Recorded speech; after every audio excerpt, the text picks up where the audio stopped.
ไผที่สมัครบัญชี XR Trade เข้ามาแล้วแต่ยังสร้างรหัส 2FA บ่เป็น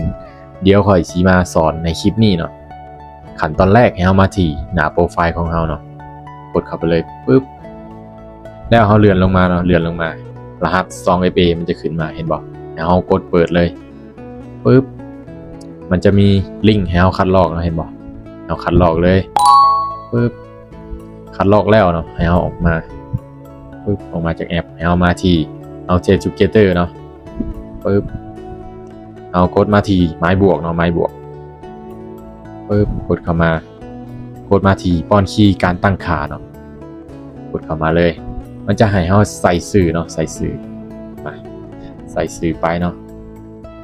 ใส่สื่อมั่วก็ได้เนาะให้เฮาเอาตัวที่เฮาคัดลอกไว้ที่นี่เนาะมาวางเลยปึ๊บกดวางแล้วกดที่เพิ่มเลยเนาะเพิ่มเลยปึ๊บนี่มันจะเข้ามาเลยเห็นป่ะมันจะเข้ามาปึ๊บ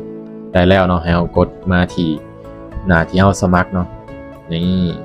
ใส่รหัสผ่านของเราเนาะตัวถึงเนาะรหัสผ่าน XR Trade หรือว่ารหัส Gmail เนาะแล้วมากดที่จรวดนี่เลยเนาะจรวดนี่ปึ๊บมันจะส่งรหัสไปที่ Gmail ของเราเนาะเราเลื่อนออกมาแล้วเข้าไปที่